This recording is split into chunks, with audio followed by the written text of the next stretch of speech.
Welcome to show அழைக்கலாம் சமைக்கலாம். நம்ம நிகழ்ச்சியை பற்றி எல்லாருக்குமே தெரியும். திங்கக்கிழமை ஆயாச்சு 1 o'clock ஆயாச்சுன்னு டிவி முன்னாடி நிறைய பேர் குறிப்பெல்லாம் எடுத்துக்கலாம், என்ன மாதிரிலாம் சமைக்கலாம்னு சொல்லிட்டு காத்துட்டு இருப்பீங்க.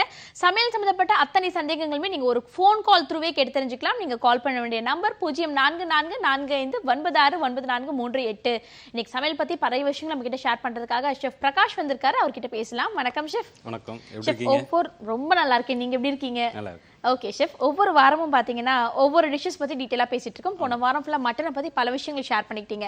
இந்த வாரம் வந்துட்டு வெரைட்டி ரைசஸ் டிஃபன் பாக்ஸில் கட்டி கொடுக்கறதுக்கும் சரி, வீட்டில் எங்கேயாவது அவுட்டிங், இப்போ ஸ்கூலுக்குலாம் முடிய போது ஆனுவல் லீவ் விட்டாச்சுன்னா நிறைய பேர் வந்துட்டு சில்ட்ரன்ஸ் பார்க் போகலாம், அங்கே போகலாம் இங்கே போகலான்னு பெரிய அவுட்டிங் போடுவாங்க. உடனே வீட்டில் இருக்க பெரியவங்களாம் ஓகே சாப்பாடு கட்டி நம்ம எடுத்துகிட்டு போகலாம்ப்பா, அதுதான் ஹைஜீனிக்காக இருக்குன்ற ஒரு முடிவுக்கு வந்துடுவாங்க. ஸோ இன்ஸ்டண்ட்டாக வீட்டில் டக்குன்னு சமைக்கக்கூடிய வெரைட்டி ரைசஸ் பற்றி பேசலாம். ஃபர்ஸ்ட் இன்னைக்கு என்ன வெரைட்டி ரைஸ் பற்றி சொல்ல போறீங்க? இன்னைக்கு நம்ம பார்த்தீங்கன்னா எல்லார் வீட்லேயும் நிறைய வீட்டில் அந்த சாம்பார் சாதம் அப்படிங்கிற ஒரு இது வந்து நிறைய வீட்டில் வந்து ரொம்ப கஷ்டமான விஷயமா இருக்குது. அது கடையில் சாப்பிட்றது மாதிரி வர மாட்டேங்குது, எனக்கு கடையில் பண்ணுறது மாதிரி சொல்லுங்கள், கடையில் பண்ணுறது மாதிரி என்னென்ன மசாலா போகணும் அப்படின்னு கேட்குறாங்க.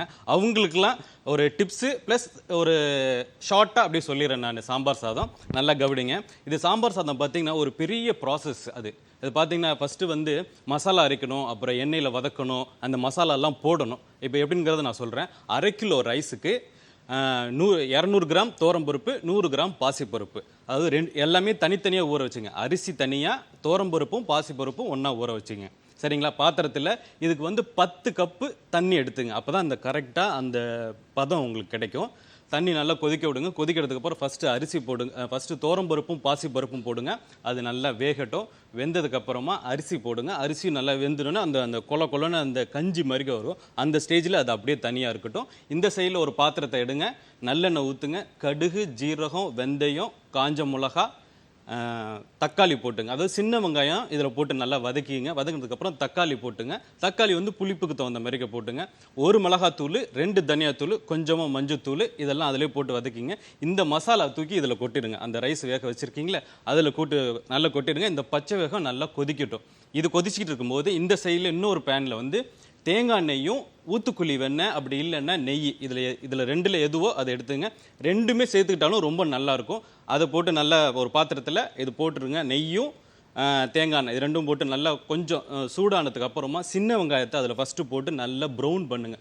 ப்ரௌன் ஆனதுக்கு அப்புறமா தேங்காயும் போட்டு நல்லா ப்ரௌன் பண்ணுங்கள். தேங்காய் நல்லா ப்ரௌன் ஆகணும். ப்ரௌன் ஆனதுக்கு அப்புறமா குடமிளகா இருக்குல்ல, க்ரீன் கலர் குடமிளகா, பச்சை குடமிளகா, அதை சின்னதாக கட் பண்ணிக்கிங்க. அதுவும் இதில் போட்டு நல்லா வதக்கிறீங்க. வதங்கினதுக்கப்புறம் கருவேப்பில்லை, அது கூடயே பெருங்காத்தூளும் போடுங்க. இதை போட்டு நல்லா இதில் போட்டுட்டு அந்த மசாலாவும் லாஸ்ட்டாக இதில் அந்த ரைஸ் கொதிக்குதில்ல அதில் போட்டுட்டு நல்லா கொதிக்க விடுங்க. இறக்க போகும்போது நெய் போட்டுக்குங்க.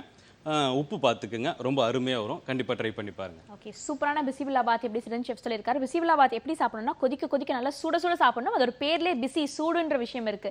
குழந்தைங்க இன்னும் பிசிபிலாபாத்தை விரும்பணும்னா எனக்கு ரொம்ப பிடிச்ச விஷயம் என்னன்னு பார்த்தீங்கன்னா பட்டர் அது மேலே ஒரு ஸ்பூன் அப்படியே வச்சிங்கன்னா சாப்பிட அந்த பட்டர் உருக்கும். ரொம்ப சூப்பராக இருக்கும்.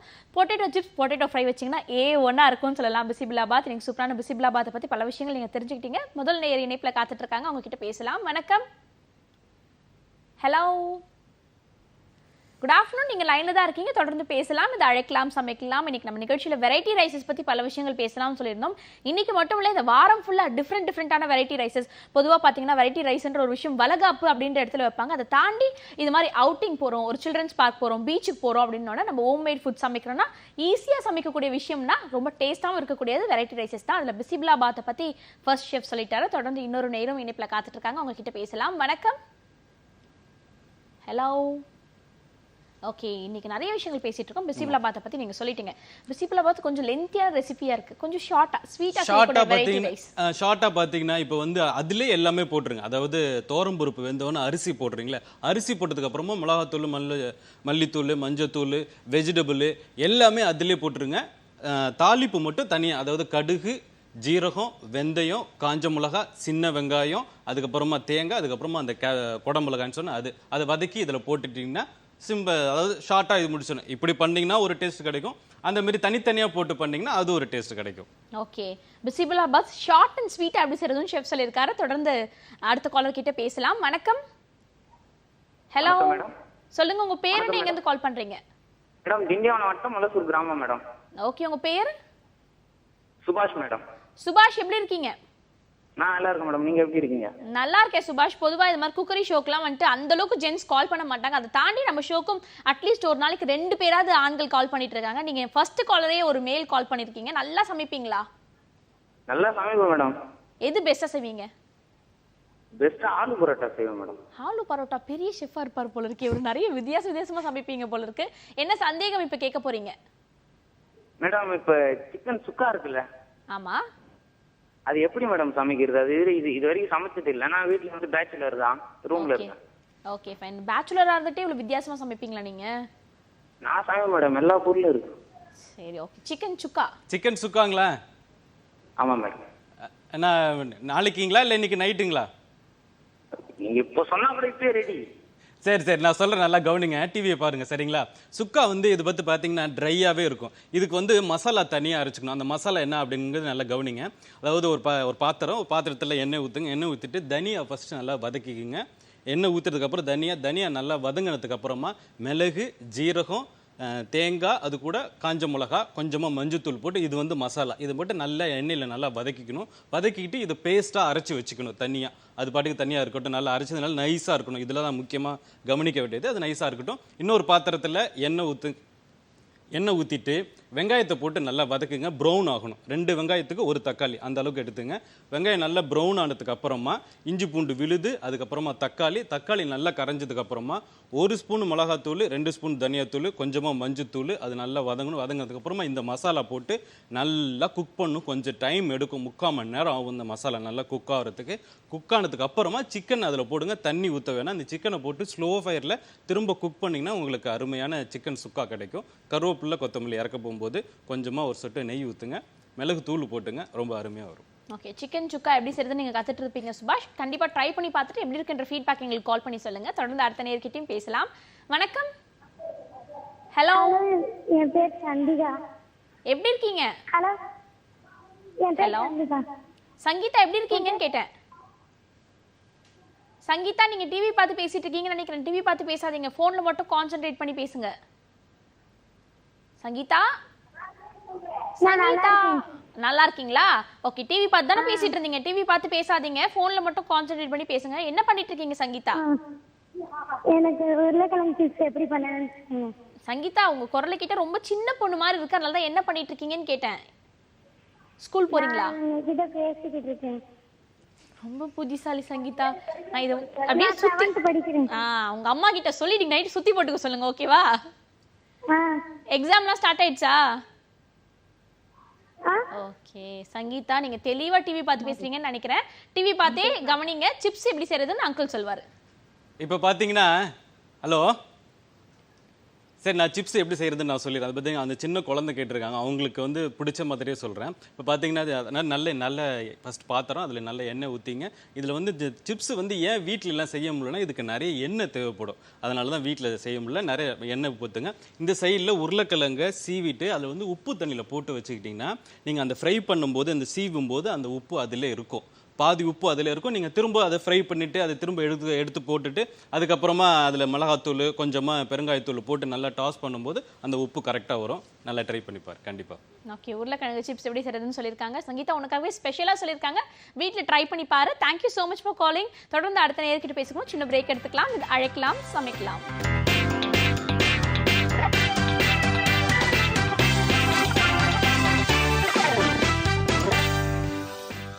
Welcome back to the show அழைக்கலாம் சமைக்கலாம். நம்ம நிகழ்ச்சிக்கு கால் பண்ணி நிறைய பேர் வித்தியாசமான நிறைய விஷயங்கள் கேட்டு தெரிஞ்சுட்டு இருக்காங்க. இப்போ இருக்க டைம்ல பாத்தீங்கன்னா எல்லாருமே outside food, junk foods நிறைய சாப்பிட்டுட்டு இருக்காங்க. சிப்ஸுமே குழந்தைங்களுக்கு ரொம்ப பிடிக்கும். சிப்ஸ் எப்படி ஹோம்மேடா வீட்லயே செய்யறதுன்னு பத்தி ஷெஃப் சொல்லியிருந்தார் பிரேக்குக்கு முன்னாடி. தொடர்ந்து அடுத்த நேரம் இணைப்புல காத்துட்டு இருக்காங்க. அவங்க கிட்ட பேசலாம். வணக்கம். வணக்கம். சொல்லுங்க, உங்க பேர் என்ன, எங்க இருந்து கால் பண்றீங்க? நான் வந்து திருவள்ளூர்ல இருந்து பேசுறேன். சுகுமாரி. திருவள்ளூர்ல இருந்து. உங்க பேரு? ராஜம். ஓகே, என்ன சந்தேகம் கேட்க போறீங்க இப்போ? அதாவது சத்து மாவுல ஏதாவது குழந்தைங்களுக்கு பிடிச்ச மாதிரி ஒரு டிஃபன் ஐட்டம். ஓகே, சத்து மாவுல டிஃபன் ஐட்டம் செய்ய போறீங்களாமா? ஈவினிங்களா? ஆமா சார். சரி சரி சரி. எப்படி உங்களுக்கு கஞ்சா வேணுமா இல்லை அந்த கொழுக்கட்டை மாதிரி சொல்லிட்டுமா? இல்ல, கொழுக்கட்டையும் வேணாம், கஞ்சியும் வேண்டாம். வேற ஏதாவது டிஃப்ரெண்டா? தோசை மாதிரி சொல்லட்டுமா? தோசையோட வேற ஏதாவது செய்ய முடியுமா? தோசை வேற இல்லைன்னா நீங்க ஃப்ரை பண்ணி கொடுக்குற மாதிரி சொல்லட்டுமா? Okay sir. சரி, நான் கவனிங்க நல்லா. இப்போ பார்த்தீங்கன்னா அவங்க வந்து அந்த சத்து மாவுல எப்படின்னு கேட்டிருக்காங்க. அது ஒரு டிஃபன் ஐட்டம் கேட்டிருக்காங்க, அதில் குழந்தைங்களுக்கு பண்ணுற மாதிரி. இப்போ அதில் பார்த்தீங்கன்னா அந்த சத்து மாவு வந்து நீங்கள் வந்து பேட்டர் மாதிரிக்கே எடுத்துங்க. பேட்டர் மாதிரின்னா வடைக்குள்ள நம்ம எப்படி, அதாவது இந்த போண்டா அந்த மாரிலாம் இருக்குல்ல, அந்த மாரி அந்த மாவை நல்லா இது பண்ணிட்டு கரைச்சிட்டு அதில் கொஞ்சமாக கடல மாவு சேர்த்துங்க. கடல மாவு சேர்த்து அந்த பேட்டரி ரெடி ஆகிடும், அந்த சத்து மாவோட இது. அதில் வந்து உருளைக்கிழங்கு சிப்ஸு, அதாவது உருளைக்கிழங்கு நீங்கள் என்ன வெஜிடபிள் வேணுமோ, பிள்ளைங்களுக்கு என்ன பிடிக்குதோ, கேரட்டு, பீன்ஸு, குடமிளகா இதெல்லாம் அதில் டிப் பண்ணிவிட்டு ஃப்ரை பண்ணி கொடுத்தீங்கன்னா ரொம்ப சத்தாகவும் இருக்கும், ரொம்ப நல்லாவும் இருக்கும். ட்ரை பண்ணி பாருங்கள், இது புதுசாகவும் இருக்கும். ஓகே, ஒரு வித்தியாசமான ஜென்ரலா பஜ்ஜி அது மாதிரியான விஷயங்கள்லாம் சாப்பிடுவாங்க. அந்த பஜ்ஜிலேயே கொஞ்சம் டிஃப்ரெண்டா இன்னும் காய்கறிகளோட ஸ்ட்ரென்த் உங்களுக்கு கிடைக்கும், சத்து மாவோட ஸ்ட்ரென்த்தும் கிடைக்கும். கண்டிப்பா ட்ரை பண்ணி பாருங்க, ஒரு வித்தியாசமான டிஃபன் ஐட்டம். தொடர்ந்து அடுத்த நேர்கிட்டயும் பேசலாம். வணக்கம். ஹலோ, சொல்லுங்க, உங்க பேர் என்ன, எங்க இருந்து கால் பண்றீங்க? ஹலோ அங்க பாருங்க. ஹலோ ஹலோ, சொல்லுங்க, உங்க பேர் என்ன, எங்க இருந்து கால் பண்றீங்க? வீட்டுல இருந்து அலிமா பேகம் பேசுறோம். ஓகே, எப்படி இருக்கீங்க? நல்லா இருக்கும். இன்னைக்கு மதிய சமையல் என்ன? சாம்பார், மூளைக்கிள்ளி, உருளைக்கிழங்கு பொரியல். ஓகே, என்ன சந்தேகம் கேட்க போறீங்க? சிக்கன் சாஃப்டா பொரிக்க வருதில்ல, எப்படி இது பண்ணாலும் கொஞ்சம் ஹார்டா இருக்கும். ஓகே, சிக்கன் என்ன மாதிரி செஞ்சாலும் கொஞ்சம் ஆடா இருக்கா? ஆமா, Okay, நல்ல சாஃப்டா இருக்கணும். சிக்கன் ஜூஸியா சாஃப்டா இருக்கணும் ஷெஃப். அதுக்கு என்ன பண்ணணும்? இப்போ பார்த்தீங்கன்னா அதில் வந்து இந்த ஜூஸியாக சாஃப்டாக வந்து நிறைய பேருக்கு அது வரவே மாட்டேங்குது. அதாவது ஃப்ரை பண்ணுறவங்க எல்லாருமே பயந்து ஃப்ரை பண்ணுறாங்க ஃபஸ்ட்டு. ரெண்டாவது இல்லை நான் பயப்பில்லை, நான் கரெக்டாக தான் ஃப்ரை பண்ணுறேன், எனக்கு அந்த கிறிஸ்பாக வருதுன்னா ஆஃப் அதாவது பாதி வேக வச்சுங்க சிக்கனை. பாதி வேக வச்சுட்டு அது சிக்கனை எடுத்துருங்க. அதில் மசாலா போட்டு ஃப்ரை பண்ணி பாருங்கள். அந்த சீக்கிரமாகவும் ரெடி ஆகிடும் உங்களுக்கு, சீக்கிரமாகவும் இது கிடைச்சிரும். இந்த மாதிரி ட்ரை பண்ணி பாருங்கள், நல்லாயிருக்கும். இல்லை அப்படின்னா நீங்கள் வந்து அதை தயிரில் ஊற வச்சுக்கிட்டிங்கன்னா ரொம்ப அருமையாகவே இருக்கும். தயிர், அதாவது நீங்கள் சிக்கனை வாங்கினோன்னா மஞ்சத்தூள் போட்டு கழுவிடுங்க. கழுவிட்டு அதை தயிரில் ஊறினா அந்த தயிர் வந்து சாஃப்ட்னஸ் கொடுக்கும் அந்த சிக்கனை. அதுக்கப்புறமா மசாலாவில் போட்டு நீங்கள் ஃப்ரை பண்ணி பாருங்கள், ரொம்ப அருமையாக வரும். ஓகே, தயிரில் ஊற வச்சா சிக்கன் நல்லா சாஃப்ட் ஆகிடும். நீங்கள் ஆசைப்படுற மாதிரி நல்லா ஜூஸி சாஃப்ட் சிக்கன் கிடைக்கும். அப்படியும் உங்களுக்கு இன்னும் சாஃப்ட்னஸ் வேணும்னா பல பேர் ஃப்ரை பண்ணும்போது என்ன நினைப்பாங்க, வெந்துச்சா வேகலையான்ற ஒரு டவுட்லேயே டீப் ஃப்ரை பண்ணிடுவாங்க. அப்படி டீப் ஃப்ரை பண்ணாதீங்க, கொஞ்சம் பாயில்டாக எடுத்துட்டு நீங்கள் ஃப்ரை பண்ணிங்கன்னா சாஃப்டாக ஜூஸியாக கிடைக்கும் சிக்கன். ஷெஃப் சொல்லியிருக்காரு, 2 ஐடியா சொல்லியிருக்காரு. 2த்துல உங்களுக்கு எது இஷ்டமோ அதை நீங்கள் ஃபாலோ பண்ணிக்கலாம். தொடர்ந்து அடுத்த நேர்கிட்டையும் பேசலாம். வணக்கம், குட் ஆஃப்டர்நூன். உங்கள் பேர் என்ன, எங்கேருந்து கால் பண்ணுறீங்க? நான் பண்டுட்டி, கடலூர் மாவட்டத்துல இருந்து பண்டுட்டில இருந்து பேசுறேன். என் பேர் கோமதிங்க. கோமதி, எப்படி இருக்கீங்க? நல்லா இருக்கேன், நீங்க நல்லா இருக்கீங்களா? நல்லா இருக்கேன் கோமதி. கோமதி, என்ன சந்தேகம் கேட்க போறீங்க? இட்லி சாஃப்டா வர்றது கேட்க போறேன், சார் கிட்ட சொல்லணும். ஓகே, தொடர்ந்து பேசலாம். சார் லைன்ல தான் இருக்கார், பேசுங்க. சொல்லுங்கம்மா, எப்படி இருக்கீங்க? அண்ணா நல்லா இருக்கீங்களா? நல்லா இருக்கேன். நீங்க எப்படி இருக்கீங்க? நல்லா இருக்கேன். உங்க அண்ணா சொல்றது ஒன்றும் பிரச்சனை இல்லையே? அப்படிலாம் ஒண்ணும் இல்லம்மா, தாராளமா கூப்பிடலாம். சரிங்கண்ணா, எனக்கு இட்லி சாஃப்டா வரணும்ண்ணா. சரிம்மா, நான் சொல்றேன். இப்போ இட்லி சாஃப்டா வரதுக்கு அது பாத்தீங்கன்னா நீங்க, அதாவது 1 கிலோ அரிசிக்கு 300 கிராம் உளுந்து, அந்த அரிசியை ஃபர்ஸ்ட் நல்லா குறைன்னு ரவை மாதிரி அரைச்சி எடுத்துங்க. ஊற வச்சுட்டு ஒரு 2 மணி நேரம் ஊற வச்சா போதும், அதை அரைச்சி எடுத்துங்க. அதுக்கப்புறமா தனியாக உளுந்தையும் நல்லா 2 மணி நேரம் ஊற வச்சுட்டு, தண்ணியே இல்லாமல் அந்த கிரைண்டர்லேயே போட்டுட்டு ஐஸ்க்கு தண்ணி போடுங்க. இல்லைன்னா ஐஸ் கியூப்ஸ் வச்சு போட்டிங்கன்னா அந்த மாவு வந்து அதிகமாக புளிக்காது. அந்த ரொம்ப அதிகமாக புளிச்சு போயிட்டால் தான் அந்த இட்லி வந்து கல்லாகும். இல்லை அதிகமாக புளிக்கலைன்னா ரொம்ப அது சாஃப்டாக இருக்கும். இல்லைன்னா அது அந்த ஒரு இது பதம் உங்களுக்கு கிடைக்காது. நீங்கள் உளுந்து அரைக்கும் போகும்போது அந்த ஐஸ் கியூப்ஸ் போட்டு அரைச்சிங்கனாவே ரொம்ப அருமையாக வரும். அதுக்கப்புறம் இந்த சோடா மாவு அந்த இதெல்லாம் எதுவுமே சேர்க்கவே வேணாம். ரைஸ் அரைச்சிக்கிறீங்க, தனியாக உளுந்து அரைச்சிக்கிறீங்க, ஐஸ் போட்டு ரெண்டுத்தையும் ஒன்றா மிக்ஸ் பண்ணிவிட்டு உப்பு போட்டு நல்லா மிக்ஸ் பண்ணிடுங்க. மிக்ஸ் பண்ணிவிட்டு ஒரு பாத்திரத்தில் வச்சுருங்க. நல்ல பெரிய பாத்திரமாக வச்சுட்டு இதில் முக்கியமான டிப்ஸு பார்த்தீங்கன்னா, அந்த இட்லி மாவு என்ன பண்ணுறாங்க, மறுநாள் காலையில் அவங்க எடுத்து சமைக்கும்போது ஃபுல்லாக அதை மிக்ஸ் பண்ணி விட்டுறாங்க. அந்த இட்லி மாவு என்னாகும், அரைச்சதுக்கு அப்புறமா நல்ல பாக்டீரியாலாம் அதில் க்ரோத் ஆகி நல்ல கரெக்டான ஸ்டேஜில் இருக்கும். அதை நம்ம மேலாம்பில் தான் எடுத்து போட்டோம். அதை போட்டு மிக்ஸ் பண்ணக்கூடாது. தோசைக்கு தான் மிக்ஸ் பண்ணி நம்ம ஊற்றணுமே ஒழிஞ்சு, இட்லிக்கு மாவு எடுக்கும்போது மேலாம்பில் எடுத்து போட்டு பாருங்கள். இட்லி அவ்வளோ சாஃப்டாகவும் இருக்கும், நல்லாவும் இருக்கும். ட்ரை பண்ணி பாருங்கள். சாஃப்டான இட்லிக்கு ஷெஃப் ஒவ்வொரு தடவையும் சொல்ற விஷயம் என்னன்னு பார்த்தீங்கன்னா, ஐஸ் கியூப்ஸ் போட்டு மாவு அரைக்கணும். அதை தாண்டி இன்னைக்கு இன்னொரு டிப்பும் சொல்லியிருக்காரு. என்னன்னு பார்த்தீங்கன்னா, நல்லா மாவு பொங்கி இருக்கு, நல்லா நான் பீட் பண்ணிட்டு நான் ஊற்றின இட்லி அப்படின்னு சொல்லுவாங்க. அப்படி ஊற்றாதீங்க, மேலாப்பில் எடுத்து ஊற்றுனீங்கனாலே பூ போல இட்லி வரும்னு சொல்லியிருக்காரு. தொடர்ந்து அடுத்த நேர்கிட்டையும் பேசலாம். வணக்கம். வணக்கம், சொல்லுங்க, உங்க பேர் என்ன, எங்கேருந்து கால் பண்றீங்க? என் பேர் கார்த்திகாங்க மேடம். கார்த்திகா, எப்படி இருக்கீங்க? நல்லா இருக்கீங்க, நீங்க நல்லா இருக்கீங்களா? நல்லா இருக்கேன் கார்த்திகா. இன்னைக்கு மதிய சமையல் என்ன? சுண்டல் குழம்பு கேரட் பொரியல். ஓகே, சுண்டல் குழம்பு நல்லா ஆரோக்கியமான குழம்பு வச்சிருக்கீங்க. என்ன சந்தேகம் கேட்க போறீங்க இப்போ? புரோட்டாவுக்கு வந்து வெஜிடேரியன் சால்னா வைக்கிற மாதிரி. பரோட்டாக்கு ஏற்ற சால்னா. ஆ இன்னைக்கு ஈவினிங்குங்களா? ஆமாங்க சார். சார் நல்லா இருக்கீங்களாங்க சார்? நல்லா இருக்கேன், நல்லா இருக்கேன். நீங்க எப்படி இருக்கீங்க? நான் நல்லா இருக்கேன். ப்ரோக்ராம் சூப்பரா போய்கிட்டு இருக்குங்க சார். ரொம்ப நன்றிம்மா, ரொம்ப நன்றி. நான் சொல்றேன், கவனிங்க. சரி, சரிங்க சார். கவனிங்க, சரிங்களாம்மா? அதாவது பார்த்தீங்கன்னா, இப்போ அதாவது ஒரு பாத்திரத்தை எடுங்க, எண்ணெய் ஊற்றுங்க, அதில் வந்து சோம்பு தாளிச்சுக்குங்க. சோம்பு தாளிச்சுட்டு வெங்காயம் போடுங்க. வெங்காயம் ப்ரௌன் ஆக வேணாம், அதுக்கு முந்தின ஸ்டேஜ். அதாவது நல்ல வெங்காயம் நல்ல ஒரு குக் ஆகி நல்ல ஒரு கலர் இருக்கும், ப்ரௌன் கலர் இருக்கும். முன்னாடி கலர் நல்லா கவனித்து பார்த்தீங்கன்னா தெரியும். அந்த டயத்தில் இஞ்சி பூண்டு விழுது போடுங்க. இஞ்சி பூண்டு விழுது நல்லா போட்டு வதங்கினதுக்கு அப்புறமா 2 தக்காளி போட்டுங்க. 2 வெங்காயத்துக்கு 2 தக்காளி போட்டுங்க. அந்த அளவில் அந்த தக்காளி போட்டு நல்லா வதங்கினதுக்கு அப்புறமா 1 மிளகாத்தூள், 2 தனியாத்தூள், கொஞ்சமாக மஞ்சத்தூள். இது பார்த்தீங்கன்னா ஒரு ரெட்டு ஆரஞ்சு கலரில் வரும். நல்லா அந்த எண்ணெயில் இந்த மசாலா போட்டு நல்லா வதங்கினதுக்கு அப்புறமா தண்ணி ஊற்றி நல்லா கொதிக்க விடுங்க. அந்த பச்சை ஸ்மெல்லு போகணும். அதுக்கப்புறமா இந்த சைடில் ஒரு தேங்காய், பச்சை மிளகா, அது கூட வந்து கசகசா சேர்த்து நல்லா நைஸாக அரைச்சிச்சுங்க. இதையும் அந்த குருமாவில் ஊற்றுங்க, நல்லா கொதிக்க விடுங்க. நல்லா கொதிச்சதுக்கப்புறமா இந்த சைடில் வெஜிடபிள், நீங்கள் என்ன வெஜிடபிள் போட போகிறீங்களோ, இந்த வெஜ்ஜு குருமாக்கு பார்த்தீங்கன்னா உருளைக்கிழங்கு, கேரட்டு, பீன்ஸு, இதை கொஞ்சம் தண்ணியில் வந்து வேக வச்சுட்டு இது கூட சேர்த்திங்கன்னா, அந்த தண்ணியோடு சேர்த்திங்கன்னா நல்ல டேஸ்ட்டு கிடைக்கும். இல்லை எனக்கு இந்த குருமா வந்து தண்ணியாக இருக்குது அப்படின்னா, அது கூட வந்து உடச்சக்கல்ல இருக்குல்ல, நம்ம பொட்டுக்கடலைன்னு சொல்லுவாங்க, அதை வந்து ரோஸ்ட் பண்ணிவிட்டு பவுட்ரு பண்ணிவிட்டு அதை தண்ணியில் கரைச்சி அதில் ஆட் பண்ணுங்கள். ரொம்ப திக்காக கடையில் இருக்கிற மாதிரிக்கே சூப்பராக வரும். கண்டிப்பாக ட்ரை பண்ணி பாருங்கள். Okay, thank you so much for காலிங்மா. ரொம்ப இன்ட்ரெஸ்டிங்கான ஒரு ரெசிபி எப்படி செய்யறது நீங்கள் கேட்டு தெரிஞ்சுக்கிட்டீங்க. தொடர்ந்து அடுத்த காலர் கிட்ட பேசிக்கணும். சின்ன பிரேக் எடுத்துக்கலாம். இதை அழைக்கலாம், சமைக்கலாம்.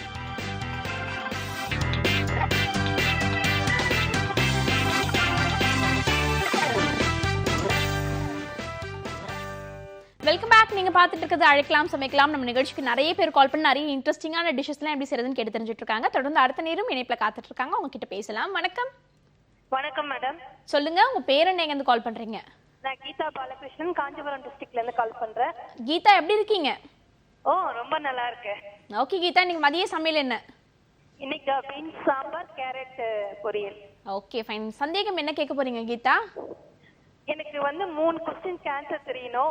3 क्वेश्चनா? ஓகே சொல்லுங்க. இட்லிக்கு வந்து அரிசி, உளுந்து, பச்சரிசி எப்படி ஆட் பண்ணி போடணும்னு சொல்லணும். ஓகே கீதா, ஒரு நிமிஷம். நிறைய பேர் லைன்ல காத்துட்டு இருக்காங்க. ஃபர்ஸ்ட் கேள்விக்கு நீங்க டவுட் கேட்டு தெரிஞ்சுக்கோங்க. ரெகுலரா டெய்லி கால் பண்ணி ஒவ்வொரு கேள்வியா நீங்க தெரிஞ்சுக்கலாம். ஓகேவா?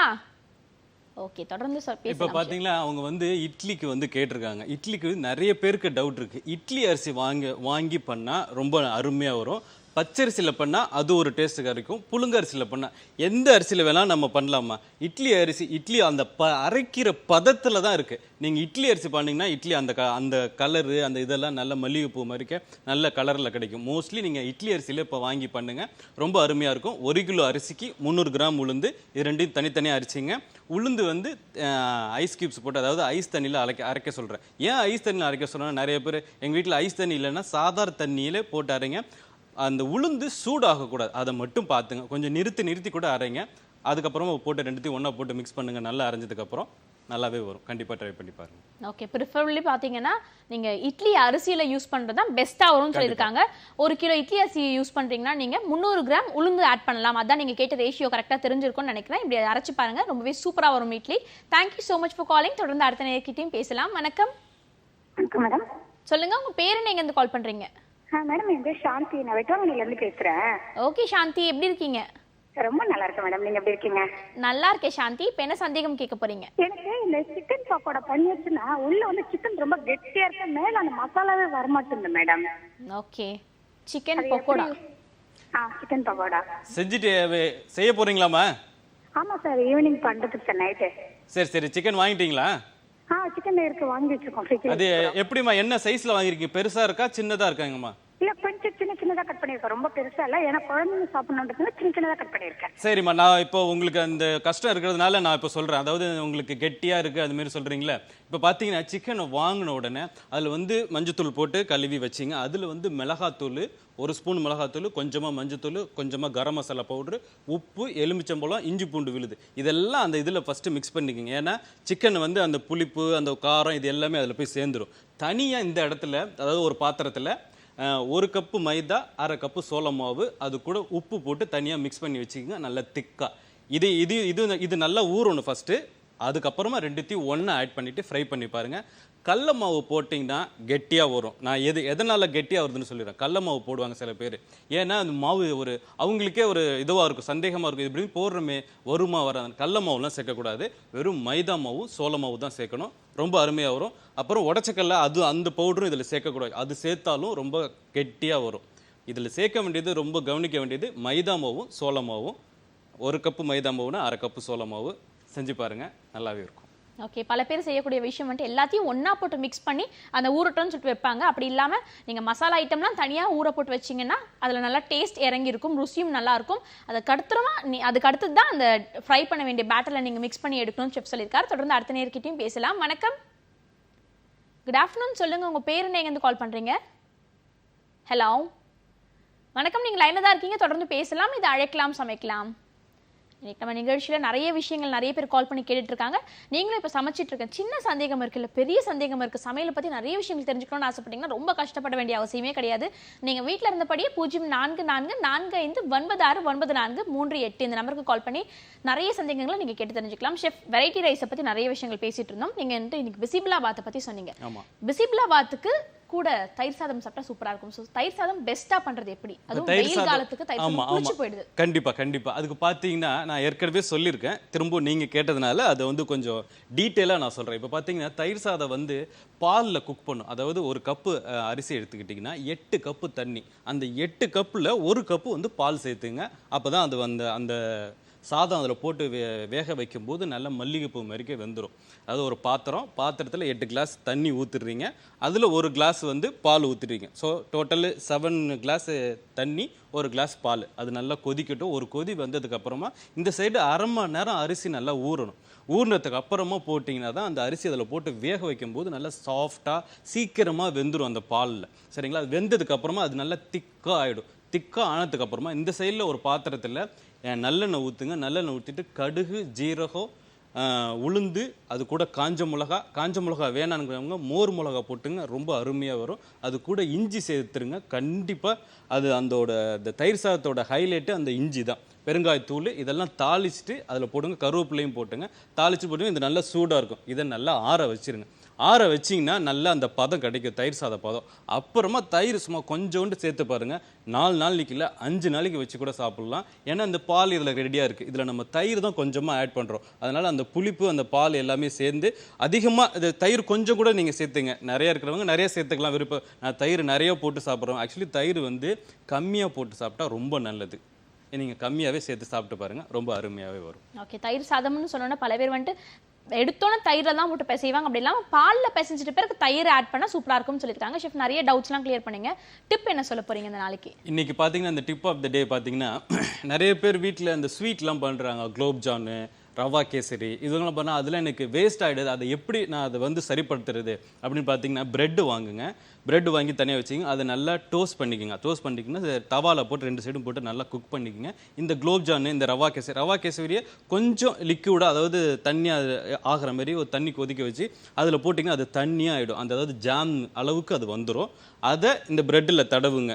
ரவா கேசரி வேஸ்ட்டாக அது சொல்கிறவங்களுக்கு, இல்லை எனக்கு ரவா கேசரியில் என்கிட்ட குலோப் ஜான் இருக்குது அப்படின்னா, அந்த குலோப் ஜானை மத்து வச்சு நல்லா மேஷ் பண்ணிடுங்க. அதாவது நல்லா அது கூழ் மாதிரிக்கே நல்லா அதை ஒரு ஸ்பூனில் எடுத்து ப்ரெட் மாதிரிக்கே தடவிட்டு இன்னொரு ப்ரெட்டு வச்சு பிள்ளைங்களுக்கு ஸ்நாக்ஸாக கொடுங்க.